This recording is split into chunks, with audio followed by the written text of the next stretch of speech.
1-1 pitch is hit in the air to left. At the wall, it is gone. Out of here, and a home run by McCann has put the Mets on top. Hello, everyone. Happy New Year. It's another episode of Shea Station, episode 121 on Monday, January 2nd. The John Boy Media office is a ghost town, except for your guys at Shea Station. We're hard at work right on the day of the new year. I'm one of your co-hosts, Jolly, a.k.a. Jack. Joining me from Ohio, fresh off a nice Christmas break, is Jerry Blevins. Jerry, how are you doing? Oh, man, I've got that itch. This is the time of year. This is it. This is after the holidays. There's no more, this is baseball player lock it in moment because you've been working out. You've been throwing, you've been hitting. But as soon as that new year turns the calendar over, there's no more family vacation weekends off. This is when it's locked in. And so, I'm still close enough to my playing career where I get that antsy feeling. I feel like I should be doing a lot more than I am. So I'm ready to do some work here, Jolly. Hell yeah. Jerry, we were texting last night. There was a word that I used about how I was feeling about getting back into the swing of things for 2023. Do you remember what that word was? Let me pull it up exactly because I don't want to do it. Giddy. Giddy was the word. You misspelled Jerry. it, but that's fine. Fuck. Yeah, it's DDY. All right, English major, by the way. I was feeling giddy about the 2023. You are giddy though. You are giddy with T's if you want. You're giddy. It's been 8 days since we recorded, which seems like an eternity. And dude, it's only been 8 days. I know, it's crazy. But wow. Ever since the calendar turned, it feels like a real summer break, and then we're back to school together. I was at home, watching movies, hanging out, vegging on the couch, and I was like, man, I want to talk about the Mets. And that New Year's Eve hit, and it came and went, and I'm fully geared up now. I'm really talking myself into getting hyped because it's setting in that Verlander's a Met. It's setting in that Kodai Senga, my shirt, is a Met. Brandon Nimmo's a Met for life. We have so many storylines heading into spring training, which is only now less than 2 months away, which is super exciting. So exciting. Yeah, man. This is it. And I feel like I haven't talked about the Mets or baseball in a while. I really took off. I didn't do anything. I didn't work. I didn't do TV. I didn't do any radio call-ins, nothing like that. So I've been it's football season here, especially in the Midwest, especially with the Bengals, Browns, Steelers. Yeah. Big game tonight. Ohio State just got their butts kicked. Michigan, they also lost. It's not baseball, but now it's baseball time. Let's get into it. Well, we should first address the elephant in the room, which is the subject of our last episode, Carlos Correa. It has been, I have lost count, I think 10 to 14, somewhere around there days since Steve Cohen swooped in at midnight to steal away Carlos Correa from the Giants. And we still don't have an official announcement. Now, this isn't really news. It's been kind of a waiting game and waiting for updates on information. And we haven't really gotten anything outside of Ken Rosenthal's report, which is now a week old, about the Mets being concerned over Carlos Correa's physical. But from the looks of everything, it still seems like this thing is going to happen and that the Mets are really the only team in play. I've never really seen anything like this before, though. I haven't either. I haven't heard of anything like this. I've heard of so right now they're going through contract negotiations. And since it's going to be a little bit strange because of the medicals, they're going to want some guarantees or a lot of escalators based off of probably playing time, that kind of thing. So they're going to get creative in the writing. And when you do something like that, because it affects the CBA and future players, you got to go through the union as well. So the commissioner's office, the union, the player agent, the player, and the team are all trying to figure out what works best for them now and then in the future. I've seen a few things like this. So do you remember when the A-Rod trade from Texas, he was supposed to go to Boston, deal? Right. But in the contract, he had decided to give back some money. He was going to take less money, not give it to other people, but the union was like, you're not making less because then people compare to you. Understandable. Ended up a Yankee.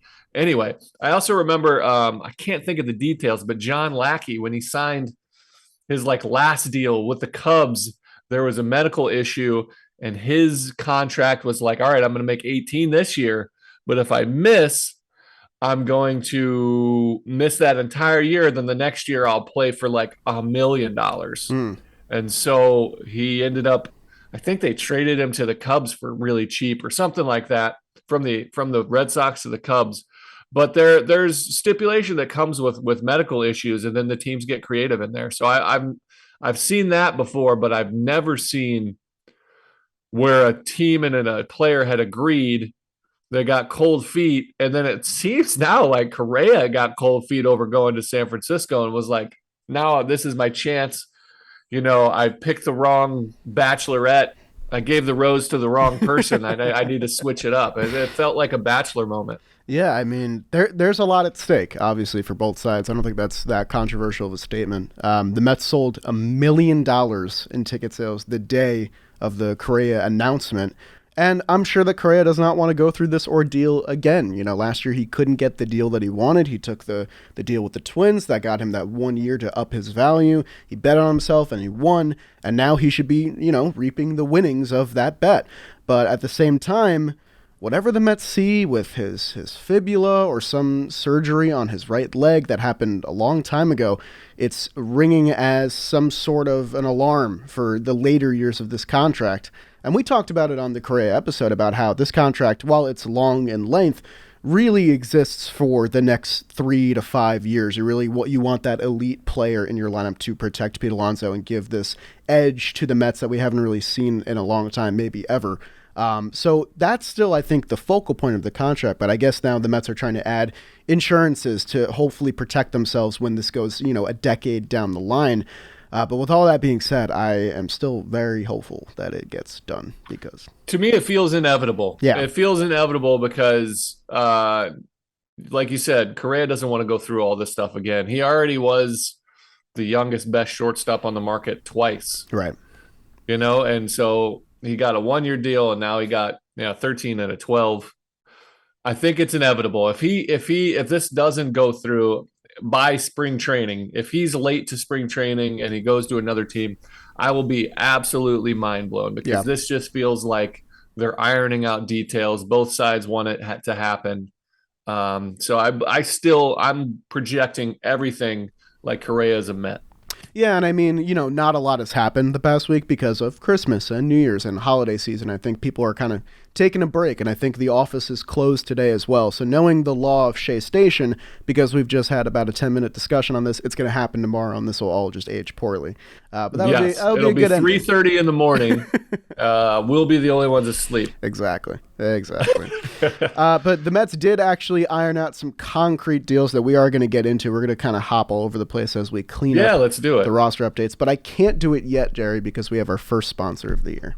And it's First a sponsor of the year. Who is it? It's a sponsor that's going to hang out with us pretty much all year, so thank you to them. It is the DraftKings Sports Book. Jerry, your Bengals have a huge game tonight against the Buffalo Bills. And I know you might not be a betting man, but if you're feeling confident in the Cincy Bengals, you might want to go place a bet with DraftKings and their awesome, easy-to-use app. Right now, new customers can bet just $5 on any NFL team to win their game and get $150 in free bets. If they do, you can earn a 100% boost with DraftKings stepped-up same-game parlays. Go to their app now, place a same-game parlay, and combine multiple bets like which team will win, player props, point totals, and more. Download their app using the link in our description. Use code SHEA for this offer and place a $5 bet on any team to win their game and get $150 in free bets if they do, only at the DraftKings Sportsbook with code SHEA. Thank you to DraftKings for being the first sponsor of 2023. Hell yeah. Thank you. Love it. Yeah. All right. Where do you want to go? We kind of have some places we can go. Let's do some of the smaller details. I think the James McCann trade has a bigger impact than has been covered. Yes. I think it's very important. I don't know all the details, so I was hoping you can give me a little crash course. But I think it's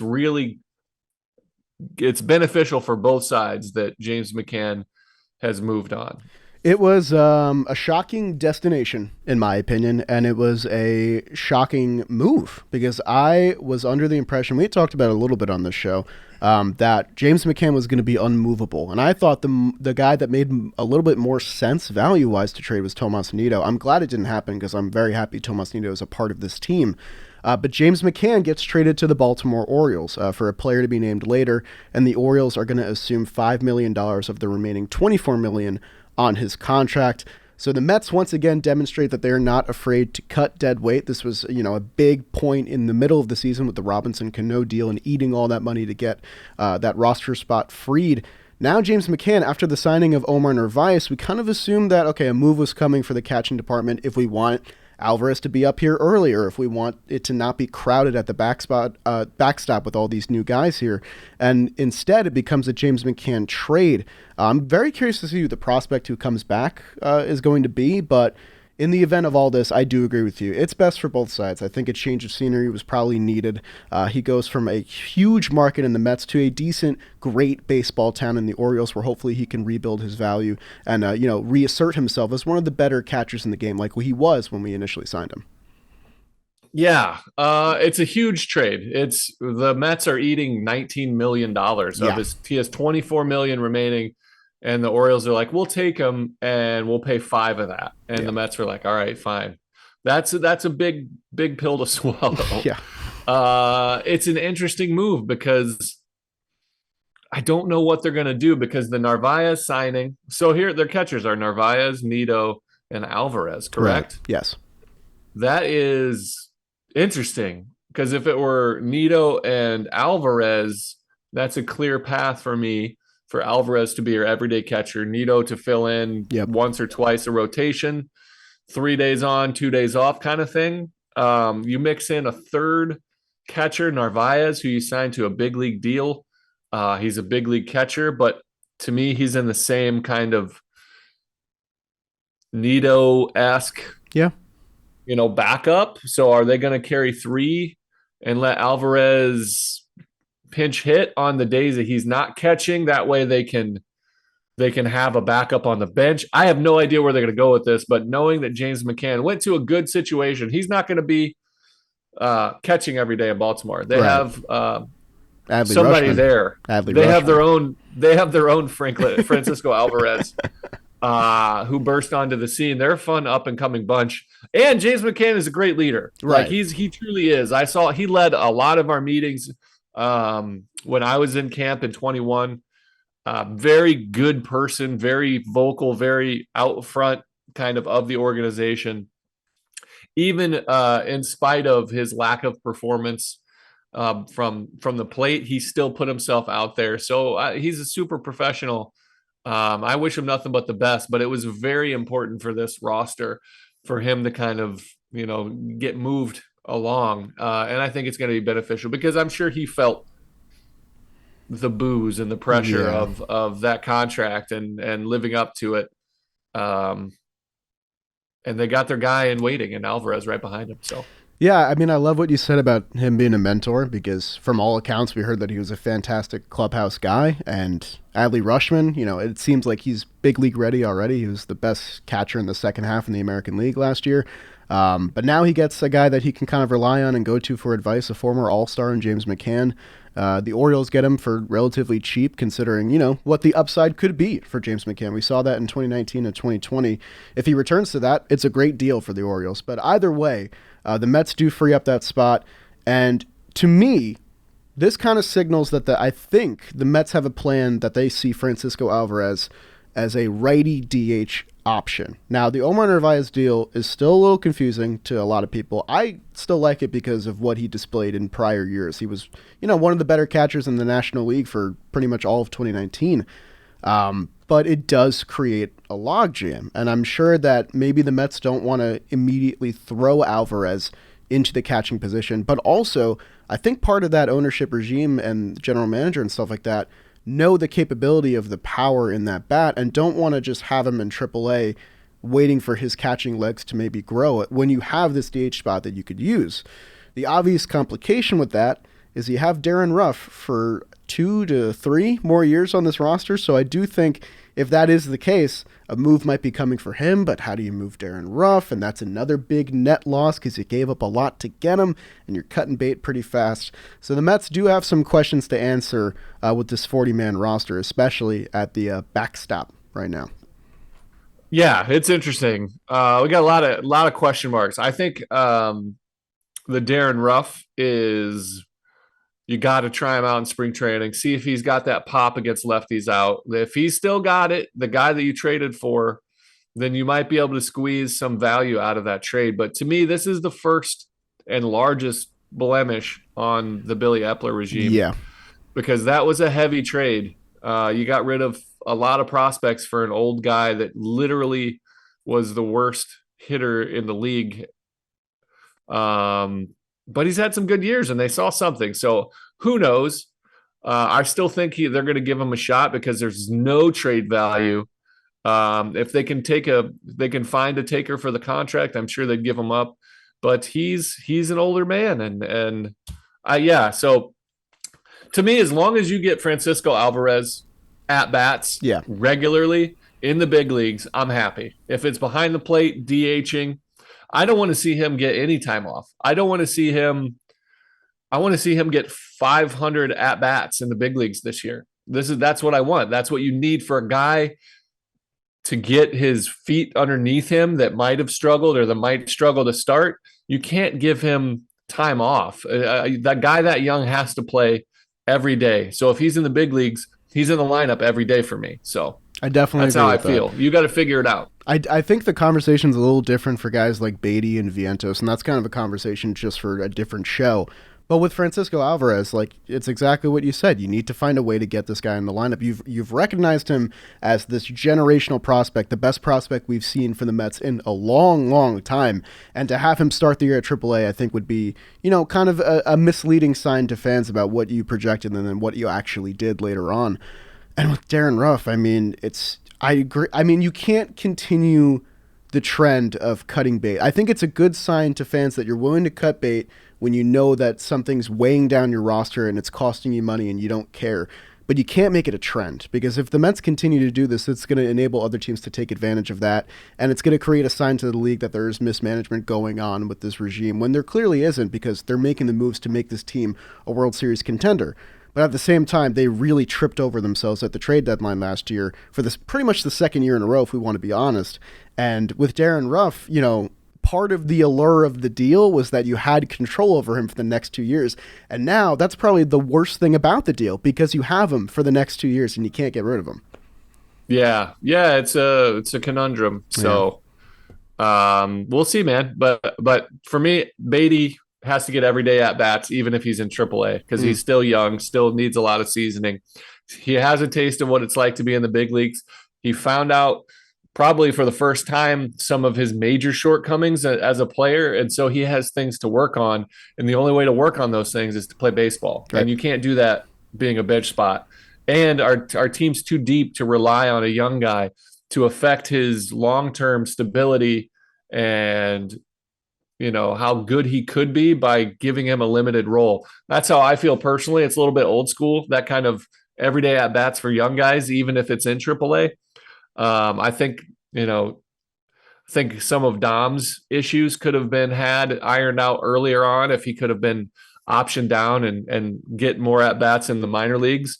But I feel like Alvarez has to get everyday at bats in the big leagues, and I feel like Beatty's a AAA player right now that needs everyday at bats. So, however that shakes out, just the Mets are deep enough to make it work. I wonder where Dom Smith's going to end up. He's got to end up somewhere, right? Someone's got to take a flyer. Oh, yeah. Yeah. I'm surprised he's not in Oakland A already. Yeah, come on. Let's go. It's a perfect fit. Get traded. It really is a perfect fit. I thought it was going to be a part of the trade, but they might get him. I'm wondering what he's looking for. That's the only thing for me. I assume he's looking for a major league deal and he's getting minor league offers. That's my guess.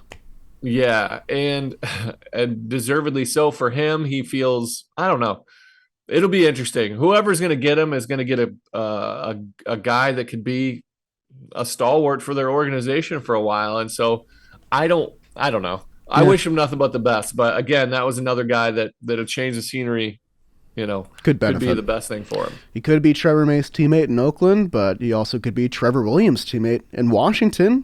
Maybe he goes to be Seth Lugo's teammate on the Padres, because the Mets have had a lot of bullpen departures this offseason. Pretty much the only area where we've had a ton of departures, with Williams and Lugo and Michael Givens going back to the Orioles, which is kind of a fun story.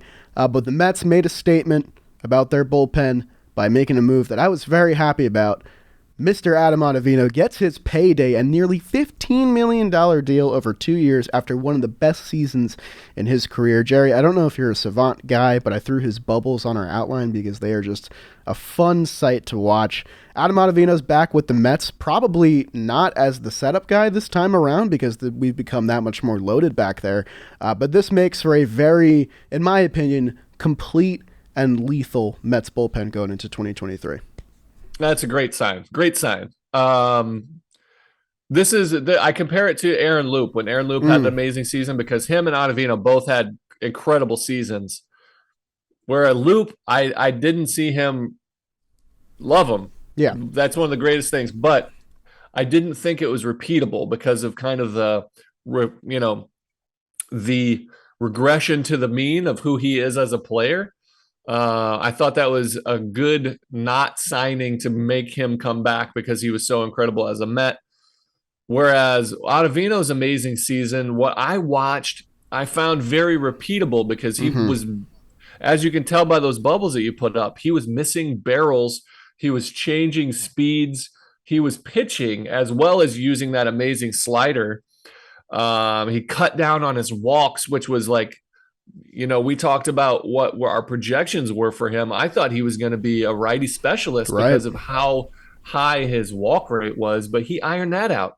He if you ever get a chance to go listen to his post-game interviews or just interviews in general, I'm going to try to get him on this show because I'm fascinated. I would love it. He's very, very cerebral, and the way he goes about it registers with me a lot because that's how I thought about baseball and pitching. He is completely ego-free, where he'll look at what he sees of himself and be like, all right, this is where I'm terrible. How do I get better at that? Or how do I minimize the effect that can have? So I thought what his season is very repeatable. So I love that signing. Even at his age, he's learned to adapt and pitch in a different way, and he'll continue to do that. That's why I think it was a good signing, because even though he's older, what I saw from him and his mental approach to the game, if something's not working, he'll make the effort to figure it out, to get better, whatever he needs to do to be effective. If it's in his realm of possibilities and capability, he'll do it. I love the Ottavino sign. I agree. And he still might be our setup guy. Even though we signed, Robertson, we signed some guys. Ottavino stepped up last year. We didn't think he was going to be that guy. Right.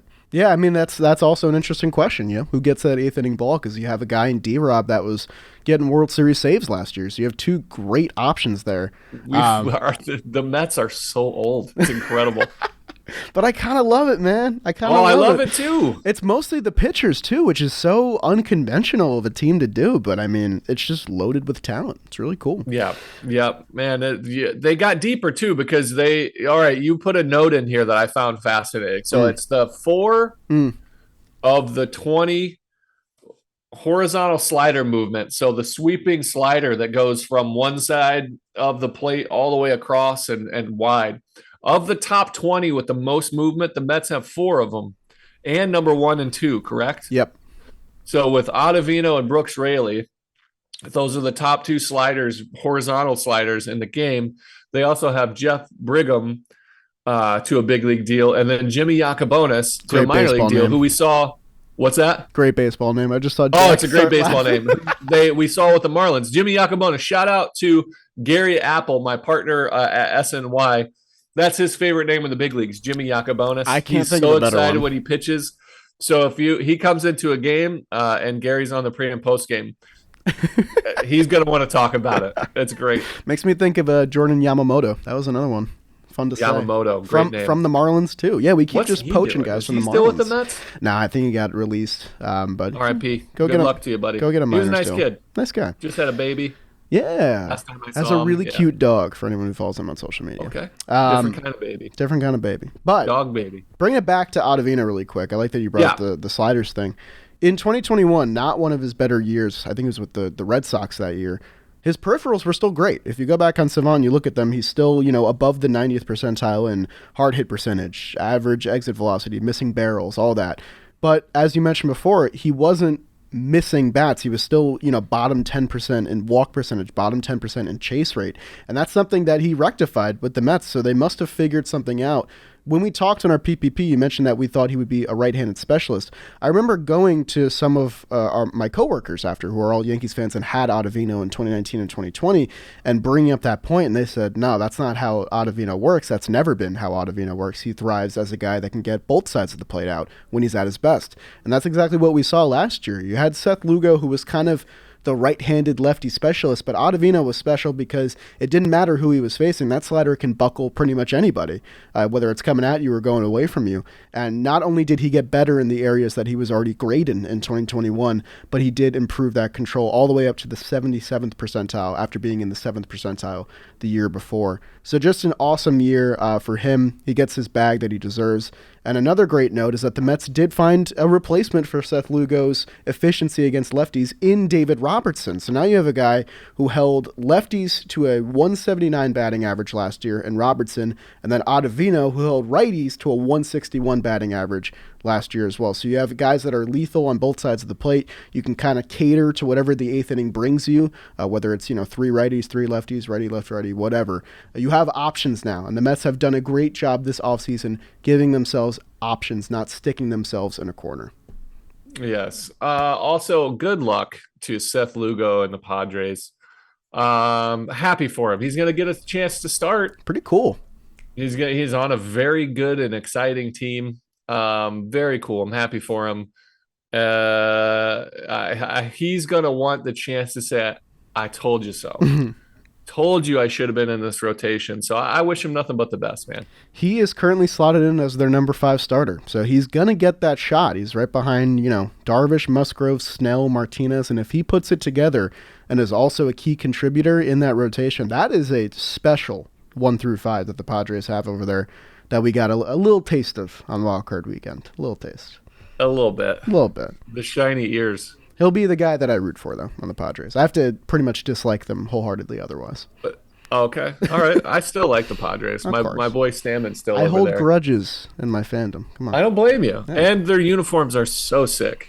Yeah, I don't love the City Connects. I don't either. I don't like mini City Connects. We're getting off topic, but their regular jerseys are incredible. Yeah, and don't we get the Mets City Connect this year? I'm hoping it's got to be this year, right? I think Jack. Yeah, you tell me about that. There's a few teams. This is it, right? I don't know. Jack has the wisdom. Let me see. What it says. I know every team has to have one based on the deal they have, but I'm not sure if the Mets is this year or next year. I think more the Yankees years is this of year. Unveiling. It's got to be this year. I don't know. I think it's. I don't really know what the rollout is. Who gets City Connect jerseys in 2023? Well, what do you know, Jack? He knows a lot. Almost nothing. Come on. Yeah, I'll find that information, but I'm hoping it's this year because I'm very curious because there's a lot of cool stuff. I was just banking on it. Yeah, I'm curious. It's got to be interesting and all that. There's a lot of stuff you can do there. A lot of opportunities for creativity. Let's see what else we got. Okay, so I actually want to keep it in the bullpen if that's all right with you, Jerry. Of course it is. Of course it is. So you're looking at the bullpen on Roster Resource right now. You have a 1 through 6 that I think is firm. You have Edwin Diaz, obviously, at the back end. Ottavino and Robertson, we just talked about. Brooks Raley is your new lefty on the block. Drew Smith, one of the only guys who we didn't have to go out and sign. He's under contract still. And then David Peterson, who was pretty good in the bullpen as a lefty down the stretch, could slot into the rotation if we need him there. And that realistically leaves one spot left. A typical bullpen that we've seen in the past has 7 guys. It goes up to 8, during the season when innings are needed. But you have a lot of guys that are candidates for that right now. You have Jimmy Yacobonis, great minor league name that I absolutely love saying. He's a candidate there. Elieser Hernandez, who we traded for, as well as Jeff Brigham. They're candidates there. Tyler McGill, my guy, still technically doesn't have a concrete spot in this opening day roster right now.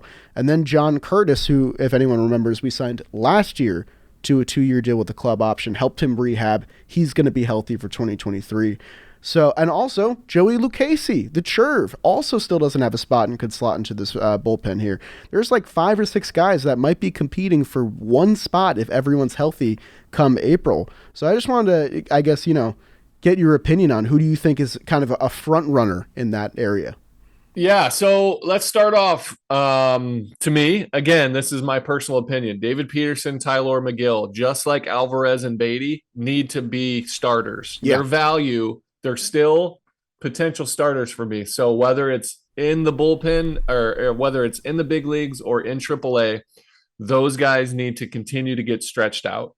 There's their depth pieces. If they don't crack this rotation at the beginning, I don't want to see them personally in the bullpen until we make a run in August, September, and there's no clear spot for them. But I think they're too valuable to not be in the rotation, whether it's AAA. Sorry if that sucks for them because everybody wants to be in the big leagues regardless, but you're in the rotation. So you're out of the bullpen for me. So it's Edwin Diaz, Ottavino Robertson, Drew Smith, Brooks Raley. Yep. So that's the 5 for me. Okay. I still think we could use another lefty. So that might be Lucchesi, might be the long lefty guy. Coming off Tommy John, he's kind of far removed. I'm not sure what they're going to do with him. We'll see what they do with him. He'll probably be the long guy, kind of Trevor Williams-esque without the ability to go those that's another guy you kind of have to replace, Like that was an invaluable role last year that the Mets definitely leaned on a lot, and now you don't have that guy. So yeah, I think that might be Joey Lucchesi, which is it's tough coming off of rehab to kind of get that wild card of never knowing when you're going to throw. So that might be iffy as well. And that actually might throw one of those guys into the bullpen, which I don't want. But outside of that, I still think there's a lefty that you and I might have heard of a few times that they need to go sign, and his name is Andrew Chafin. Still out there. He's still out there, and Crazy. There's still a need. Like he's very capable. We're gonna need some depth. He's a really, really good pitcher. I think the Mets can go out and get him. I would like to see them. If they do that, I think Carlos Carrasco needs to get traded. That way we can slide one of those young guys up. So there's still a little bit of flexibility. But I would like to add him. John Curtis is interesting to me.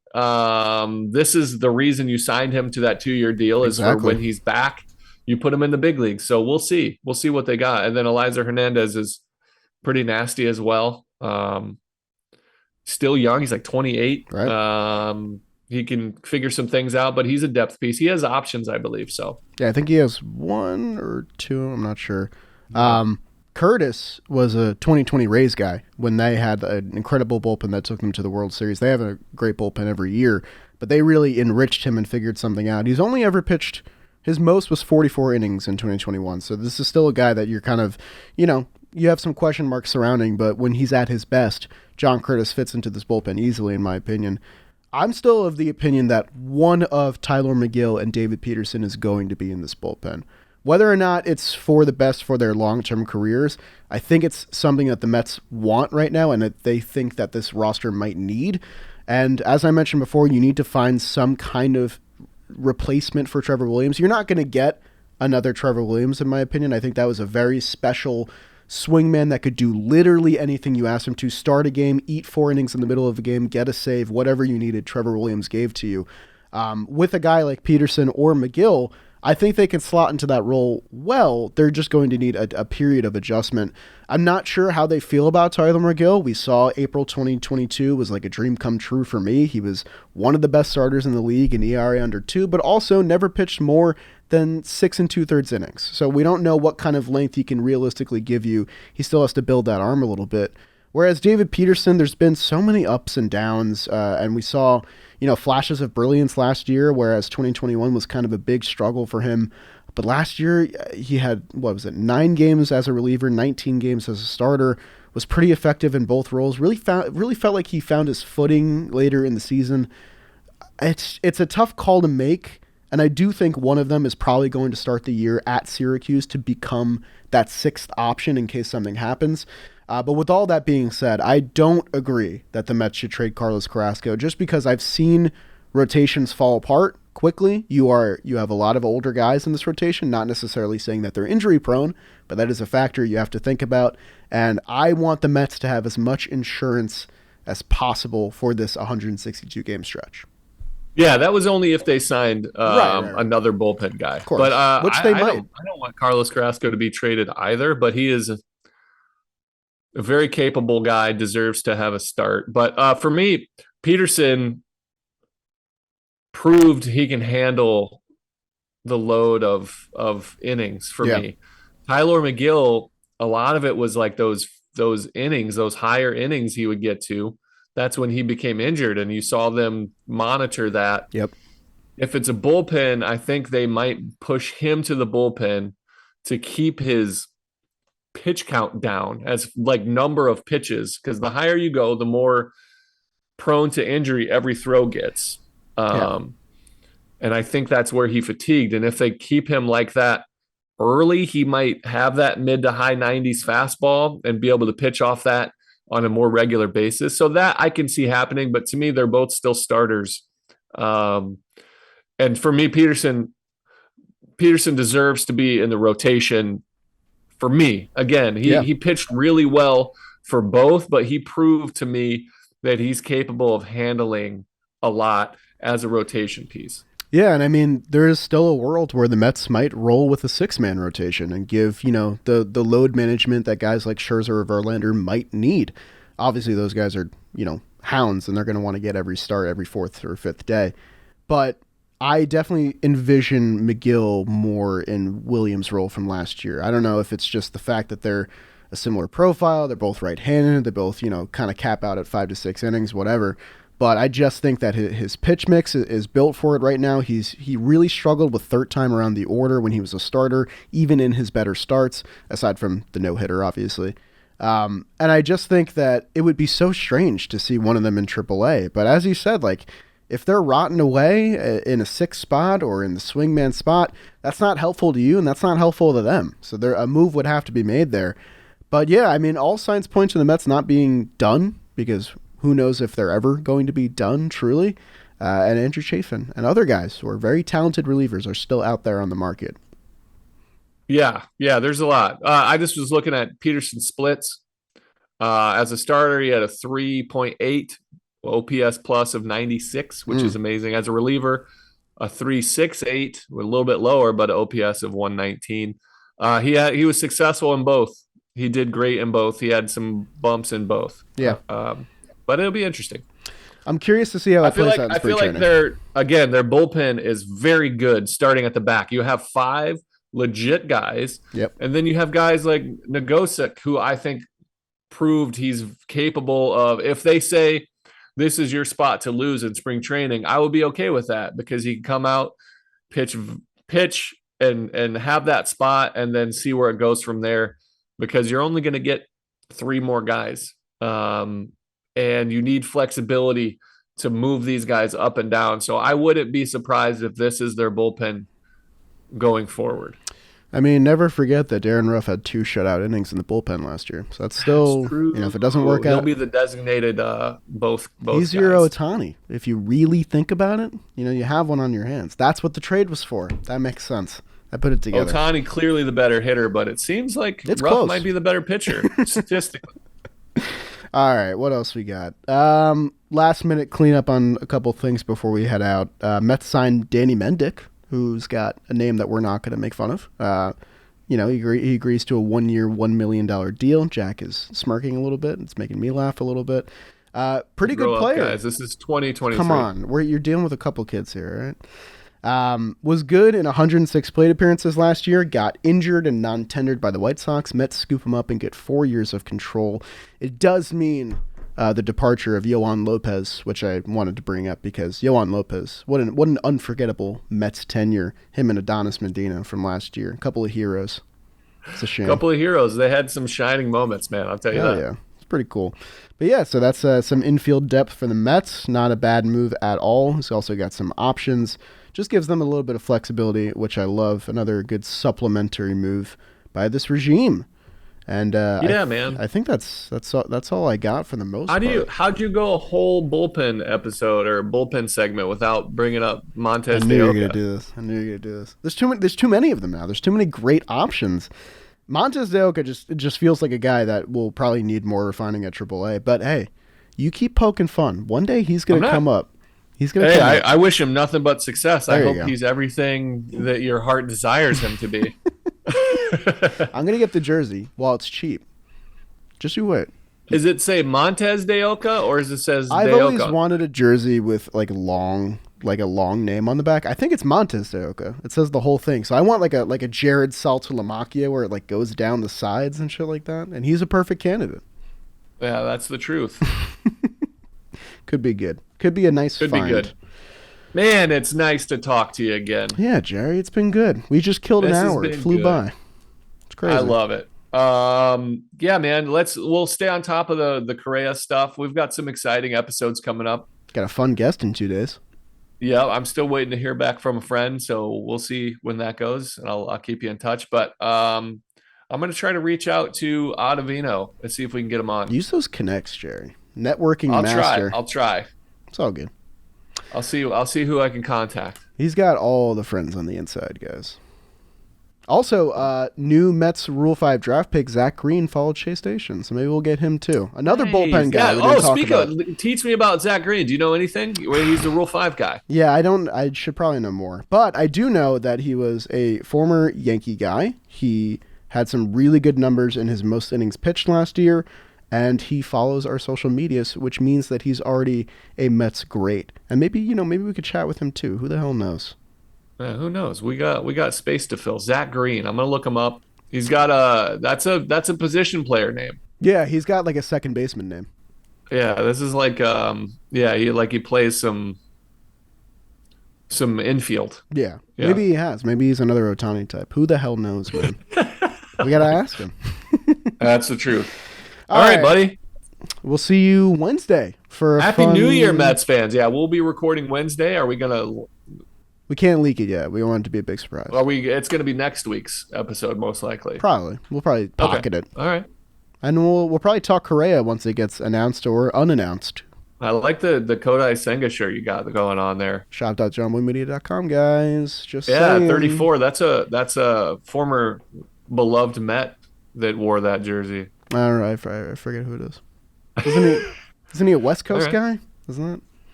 Oh, we might be now. He might be. I mean, you know what? Hey, come on. I'm always going to be a Thor lover. I love it.